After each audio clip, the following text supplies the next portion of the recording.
नमस्कार, मैं हूं आपके साथ अंकिता पाल और आप सभी का हमर छत्तीसगढ़ में स्वागत है। रुक करते हैं खबरों की तरफ। लुरमी में राष्ट्रीय स्वयंसेवक संघ विकासखंड में गुरु पूजन उत्सव और साथ ही समर्पण कार्यक्रम में प्रदेश के उप मुख्यमंत्री अरुण साव शामिल हुए। जहां कार्यक्रम के दौरान अरुण साव ने पूजा अर्चना कर कार्यक्रम को संबोधित किया। उन्होंने कहा कि राष्ट्रीय स्वयंसेवक संघ पूरे भारत में भगवा झंडा, साधु संत बलिदान, त्याग, शक्ति, उत्साह और शांति का प्रतीक है। उप मुख्यमंत्री अरुण साव ने पूर्व सीएम भूपेश बघेल के प्रतिक्रिया पर तंज कसते हुए कहा कि जिन्होंने 5 साल अपने सरकार में प्रदेश को खोखला किया है, वे पेड़ के महत्व को क्या ही जानेंगे। साथ ही कांग्रेस को पेड़ का महत्व समझ में ही नहीं आएगा। वहीं उन्होंने पत्रकारों से के सवालों के भी सवाल करते हुए कहा कि पूरे छत्तीसगढ़ प्रदेश के Atmanand English medium school DMF योजना से अतिथि शिक्षक के रूप में पदोन्नति हुई है और वह आज बंद है, जिस पर डिप्टी सीएम अरुण साव ने कहा कि हमारी बीजेपी सरकार पीएम श्री योजना के लिए जल्द से जल्द शिक्षक की व्यवस्था करेगी।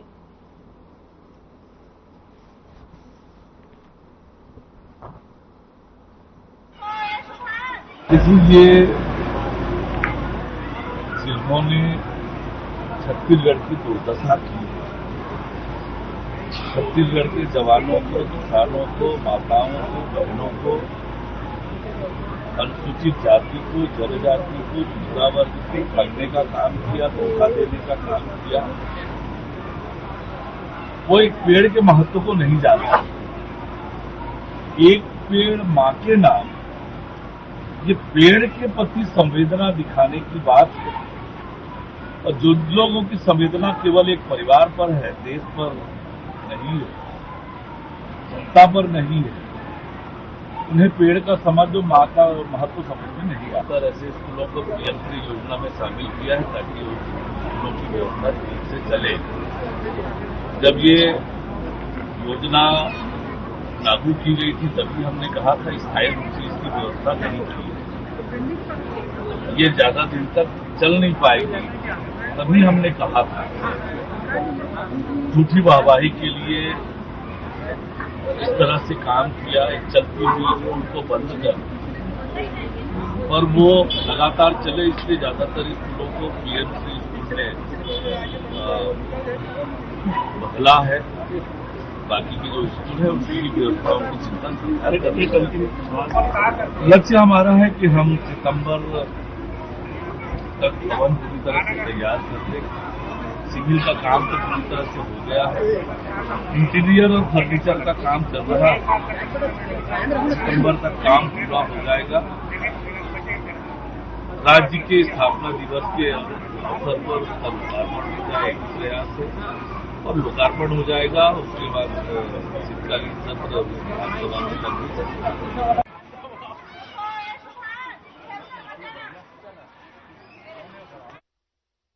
मुंगेली जिले में एक महिला की स्कूटी में पेट्रोल डालकर आग लगाने के सनसनीखेज मामले में पुलिस ने त्वरित कार्रवाई करते हुए दोनों आरोपियों को भाटापारा से गिरफ्तार कर लिया है। पुलिस के अनुसार पीड़िता और मुख्य आरोपी विकास माधवानी के बीच में पूर्व में प्रेम संबंध था, लेकिन एटीएम कार्ड लौटाने की बात को लेकर विवाद हो गया और इसके बाद में विकास ने भी अपने मित्र विशाल मधान के साथ में मिलकर पीड़िता के किराए के घर में घुसकर गाली गलौज किया और जान से मारने की धमकी भी दी है। महिला के आंगन में खड़ी स्कूटी और एक्टिवा में पेट्रोल डालकर आग लगा दी है, जिसकी रिपोर्ट सिटी कोतवाली मुंगेली में अपराध क्रमांक 31-32-5 के तहत में बीएनएस की कई धाराओं के तहत में मामला दर्ज किया गया। पुलिस अधीक्षक भोजराम पटेल के निर्देश पर साइबर सेल और थाना टीम ने संयुक्त कार्रवाई करते हुए आरोपियों को पकड़ा। दोनों आरोपी बजरंग वार्ड भाटापारा के निवासी हैं। पूछताछ में उन्होंने अपराध कबूल किया। तो वहीं पुलिस ने आरोपियों से एक मोटरसाइकिल, पेट्रोल भरा प्लास्टिक का डिब्बा जब्त किया है और मामले की जांच जारी है।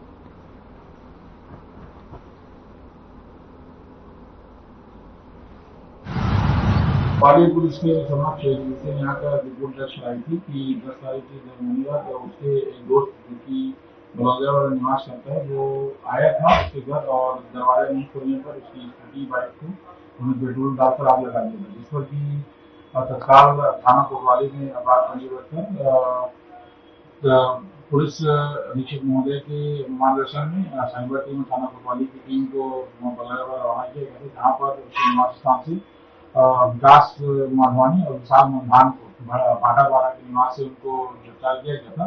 और उक्त आरोपियों के विरुद्ध थाना कोतवाली में 326G, 324A, 351(3), 329(4) और 35 BNS के तहत अपराध पंजीबद्ध किया गया है, जिन्हें वीडियो रूप से गिरफ्तार कर न्यायिक रिमांड दिया गया।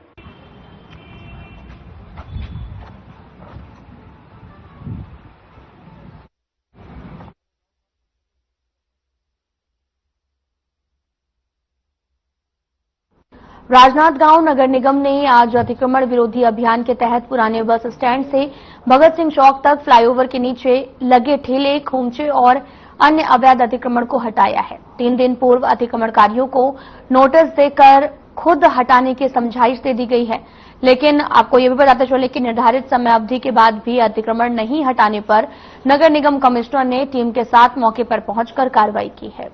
निगम ने शहर के 9 स्थानों को चिन्हित किया है, जहां अतिक्रमण हटाने की प्रक्रिया चरणबद्ध तरीके से की जा रही है। साथ ही निगम अधिकारियों ने स्पष्ट चेतावनी दी है, दोबारा अतिक्रमण करने पर कानूनी कार्रवाई की जाएगी।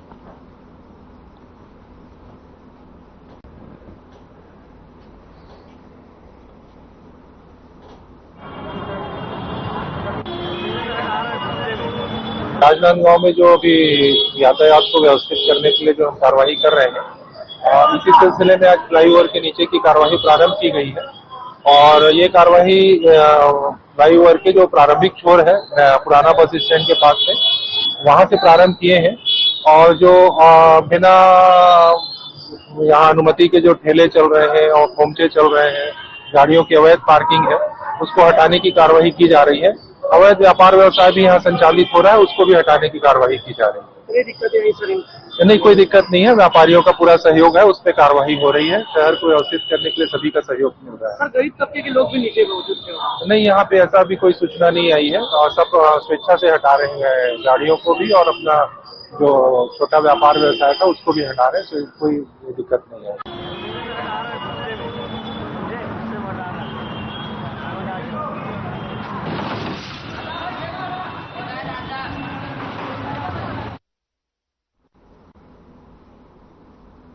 मामला राजनांदगांव जिले के डोंगरगढ़ का है, जहां पर संविधान निर्माता भारत रत्न डॉक्टर बाबा साहेब भीमराव अम्बेडकर के सम्मान को चोट पहुंचाने वाली शर्मनाक हरकत ने पूरे शहर को झकझोर कर रख दिया है। साथ ही डोंगरगढ़ के बधिया टोला वार्ड क्रमांक 8 में लगे बाबा साहेब के स्वागत द्वार और उनके तस्वीर पर अज्ञात असामाजिक तत्वों द्वारा कीचड़ और गोबर फेंकने की घटना भी देखने को मिली, जिसके बाद में आक्रोशित बौद्ध अनुयायियों ने सड़क पर उतरकर जबरदस्त चक्का जाम किया है। और साथ ही सूचना मिलते ही नगरपालिका की टीम भी मौके पर पहुंची है और इसके बाद में पुलिस और प्रशासनिक अधिकारी भी मौके पर पहुंचे और मामले की जांच जारी है। साथ ही प्रदर्शनकारियों को समझाइश देते हुए दोषियों की शीघ्र गिरफ्तारी का आश्वासन दिया गया है।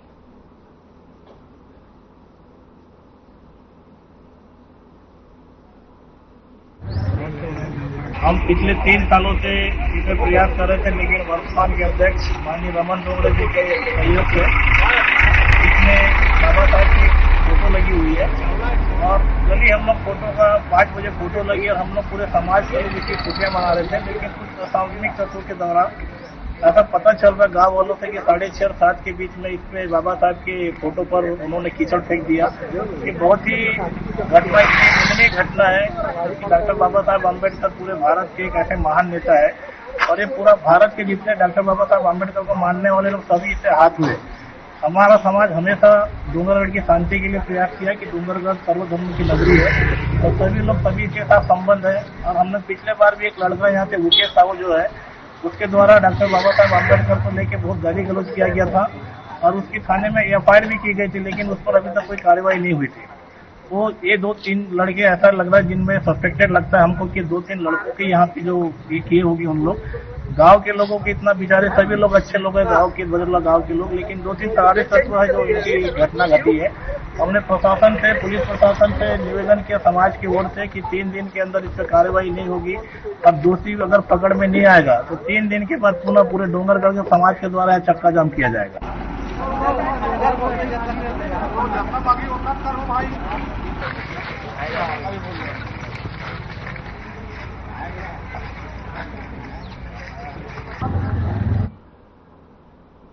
राजनांद गांव के स्थानीय लोगों ने अलग अलग जिले के थानों में मोबाइल गुम होने की रिपोर्ट दर्ज करवाई और गुम हुए सभी मोबाइल्स को पुलिस ने क्षेत्र में साइबर टीम लगाकर मोबाइलों को ढूंढने का काम किया है और जिससे सभी मोबाइल बरामद किए गए। दरअसल बसंतपुर थाना एरिया में कई मोबाइल गुम हुए जिसकी रिपोर्ट लोगों ने थाने में दर्ज कराई। कई मोबाइल की रिपोर्ट तो साल भर पहले दर्ज की गई थी, जिस पर साइबर सेल की कड़ी मशक्कत के बाद बरामद किया गया, जिसके बाद में पुलिस कंट्रोल रूम में मोबाइल धारकों को बुलाया गया है और पुलिस अधीक्षक ने उन लोगों को मोबाइल सौंपे जो बिल लेकर आए हुए थे। साथ ही पुलिस अधीक्षक ने कहा कि बिल दिखाने के बाद ही उन्हें मोबाइल दिया जाएगा।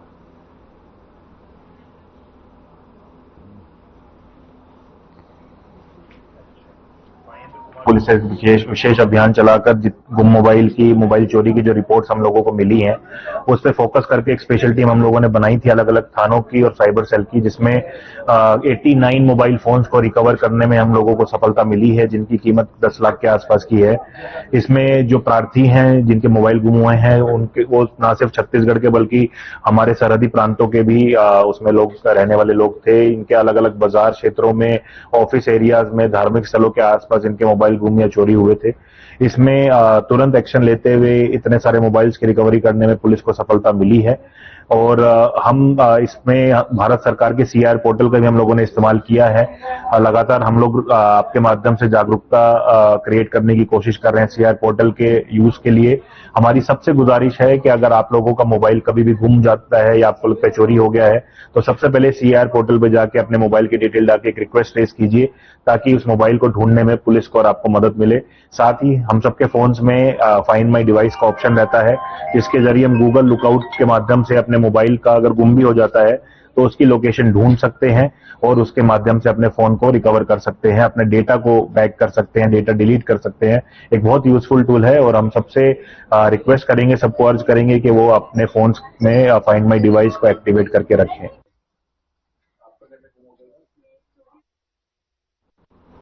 बिलासपुर में लगातार बारिश के कारण जहां जलभराव की स्थिति बनी हुई है, वहीं मौसमी बीमारियों का प्रकोप भी तेजी से बढ़ रहा है। साथ ही malaria, diarrhoea, viral fever, typhoid के मरीजों की संख्या में इजाफा हुआ है। साथ ही डॉक्टरों के अनुसार जमा पानी में मच्छरों के पनपने से बीमारियां भी फैल रही हैं। स्वास्थ्य विभाग अलर्ट मोड पर है और लोगों को सतर्क रहने की भी हिदायत दी गई है। और लगातार आपको ये भी बताते चलें कि विशेषज्ञों ने सलाह दी है कि साफ पानी पिएं, स्वच्छता का ध्यान रखें, मच्छरों से बचाव करें। लगातार बुखार या फिर अन्य लक्षण दिखें तो तुरंत डॉक्टर से संपर्क करें। बरसात के मौसम में लापरवाही गंभीर रूप ले सकती है, इसलिए सतर्क रहना बेहद जरूरी है।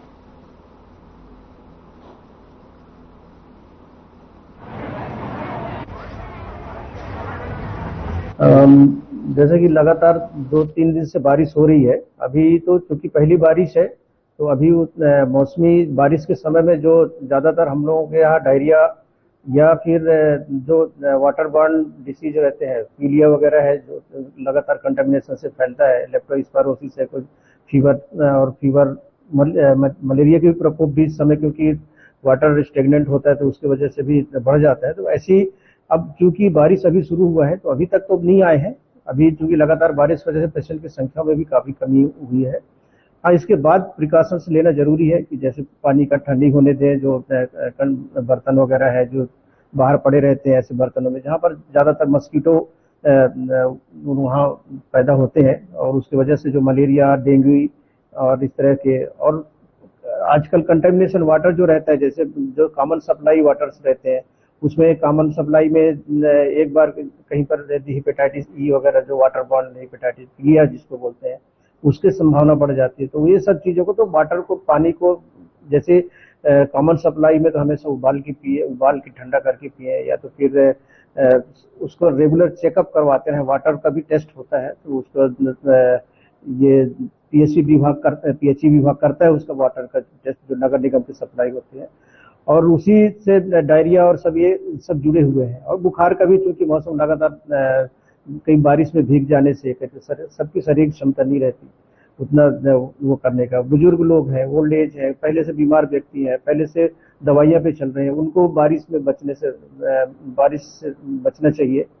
तो ये इस तरह का है, लेकिन अभी तक तो नहीं आए हैं। बट बारिश बढ़ेगी तो आगे यदि ऐसी कोई आती है तो हमारे पास उसके लिए पर्याप्त सुविधाएं हैं और उसके लिए पर्याप्त व्यवस्था किया गया है। जैसे कभी मास लेवल पे भी डायरिया आ जाता है, क्योंकि डायरिया तो पीएचसी सीएचसी सभी जगह से, हमारे पास तो रिफरल केसेस ही आते हैं जो वहाँ कंट्रोल नहीं होता, वही उसी केसेस को हमारे यहाँ भेजा जाता है।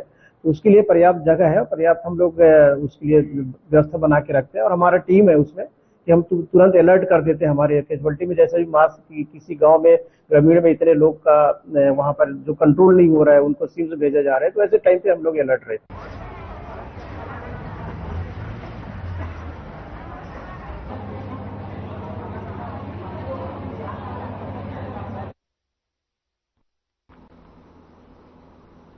बिलासपुर जिले के मस्तूरी मार्ग पर ग्राम 2 मुहानी स्थित एनीकट हल्की बारिश में ही छलकने लगा है।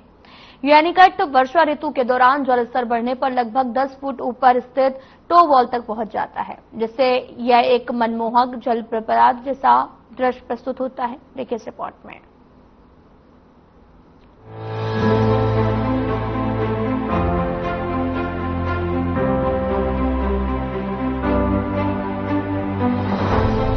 बिलासपुर जिले के मस्तूरी मार्ग पर ग्राम 2 मुहानी स्थित एनीकट हल्की बारिश में ही छलकने लगा है।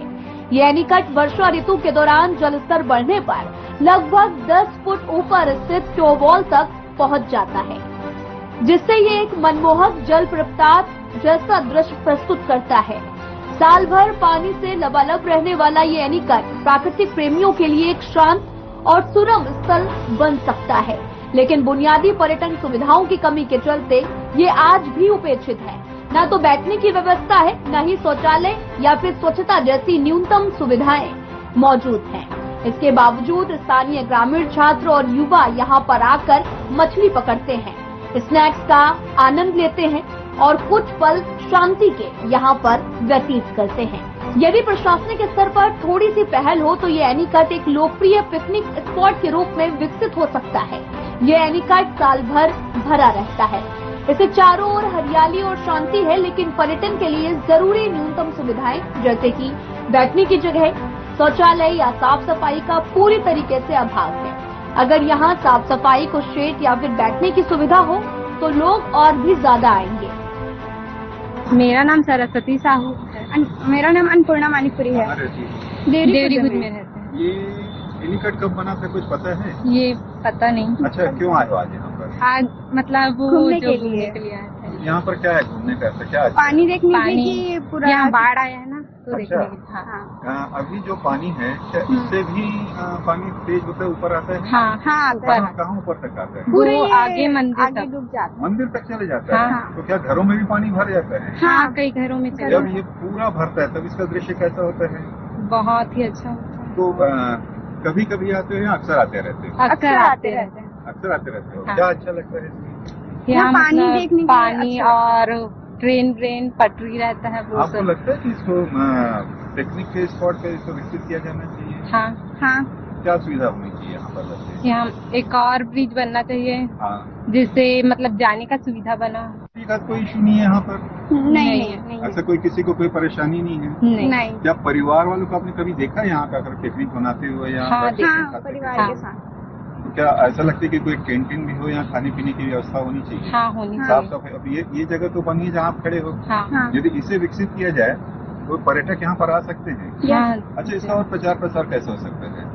यहाँ की यहाँ- पानी की सुविधा होना हाँ। चाहिए, यहाँ थोड़ा साफ सफाई होना चाहिए हाँ, और रहने के लायक थोड़ा सा और जगह बनाना चाहिए, रहने बैठने के के लिए लायक। जहाँ हाँ पर हम बैठने के खड़े लायक। हैं। हाँ इसी कहते थोड़ा सा साफ सफाई कर ले तो काफी लोग आ सकते हैं करने। हाँ हाँ। तो इसका अच्छा मौसम सिर्फ बरसात का ही रहता है या ठंड में भी इसका मौसम बहुत अच्छा रहता है? ठंड में भी अच्छा बरसात में भी और ठंड में दोनों में अच्छा रहता है। कितना पानी कितने साल तक पानी रहता है इस एनीकट में? इसमें हर साल रहता है। पूरा साल भर हाँ। करीब भर रहता है? गर्मी में भी नहीं सूखता है? नहीं नहीं सूखता। अच्छा, तो ये है 2 मुहानी एनीकट, मस्तूरी शिवरीनारायण मार्ग पर स्थित। ढेका से 1 किलोमीटर अंदर पर ये एक आकर्षक एनीकट बना हुआ है। यहाँ पर वैसे तो 12 माह पानी रहता है इस एनीकट में, लेकिन बरसात आते ही इसमें ओवरफ्लो होना शुरू होता है और जब इसमें ओवरफ्लो शुरू होता है तो ये स्थान बहुत ही आकर्षक और मनोरम देखने लायक हो जाता है। स्थानीय लोग यहाँ पर मच्छी मारने आ जाते हैं क्योंकि बहते पानी के साथ कई किस्म की मच्छियां भी इस पानी में आ जाती है। ये जीवनदायिनी अरपा और खारून नदी का यहाँ पर संगम है, इसलिए इसको दो मुहानी कहा जाता है। दोनों नदियों का यहाँ पर संगम होता है और उसको रोक करके यहाँ पर ये एनीकट बनाया गया है। अब इस 15 दिन की बरसात में ये जो एनीकट है बहुत ही आकर्षक और मनोरम हो गया है। एनीकट का जो पूरा पानी भरा हुआ है, ओवरफ्लो हो रहा है, आप देख सकते हैं। जो एनीकट के ऊपर से ओवरफ्लो हो रहा है उसकी धार कितनी तेज और कितना शोर कर रही है। चारों तरफ बहुत ही बढ़िया पानी का विस्तार है और एक मनोरंजक स्थल भी है और पिकनिक के लिए ये जगह भी बहुत ही आकर्षक है। बिलासपुर मसूरी मुख्य मार्ग पर है, 1 किलोमीटर अंदर जेके और चौकसे कॉलेज के पीछे जाने के मार्ग पर है। बहुत ही सुगम है। वैसे भी लोग आते हैं लेकिन बहुत ज्यादा प्रचार प्रसार न होने के कारण यहाँ पर उपस्थिति कम रहती है। फिर भी ये जगह बहुत ही सुंदर, बहुत ही आकर्षक और बहुत ही मनोरम है। इस प्रकार दो मुहानी का ये एनीकट प्राकृतिक सौंदर्य से कूट कर भरा है। बस जरूरत है कि प्रशासन की थोड़ी सी नजर और बुनियादी विकास की यदि इसे सहेजा जाए तो दो मुहानी का ये एनीकट पर्यटकों का पसंदीदा स्थल बन सकता है। Bureau report.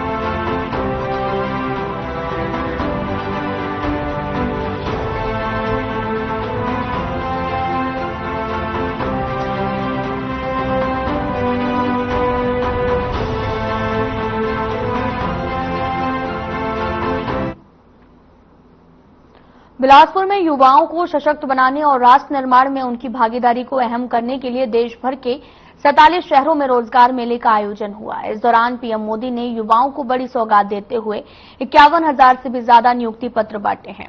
साथ ही उन्होंने वीडियो कॉन्फ्रेंसिंग के माध्यम से संबोधित भी किया।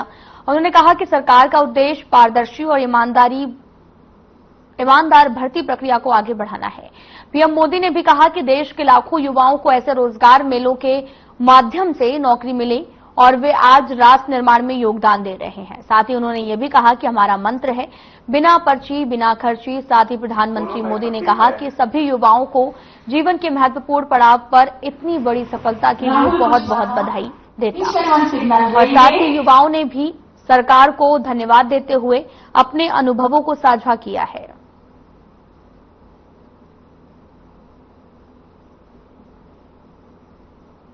प्रधानमंत्री जी का बहुत ही महत्वाकांक्षी योजना रोजगार मेला का आयोजन किया गया था।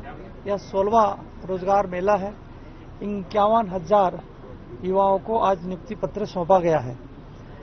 इससे पहले जब 15वां रोजगार मेले का आयोजन हुआ तब भी 51,000 युवाओं को नियुक्ति पत्र सौंपा गया था।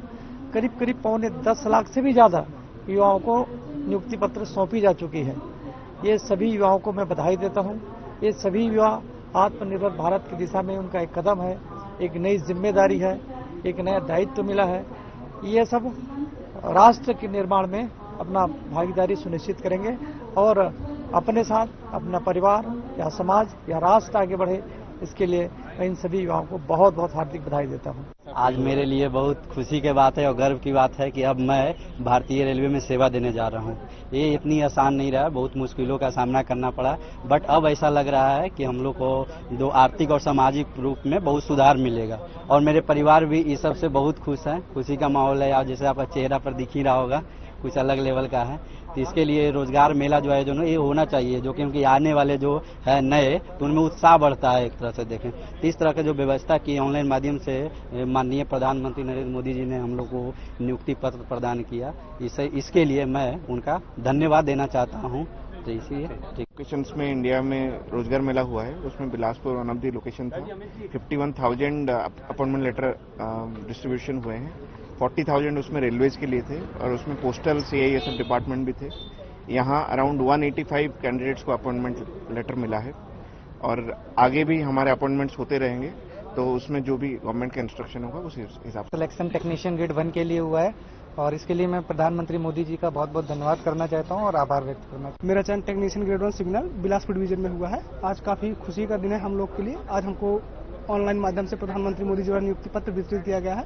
उम्मीद है बहुत जल्द हम लोग का ट्रेनिंग वगैरह शुरू हो जाएगा और जल्द ही नौकरी में हम लोग आएंगे।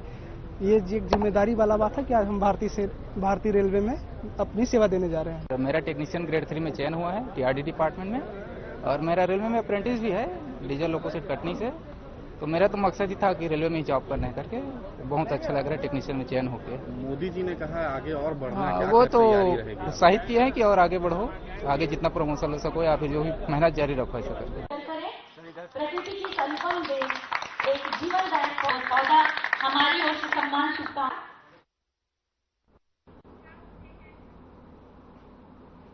फिलहाल बुढ़े में इतना ही। नमस्कार।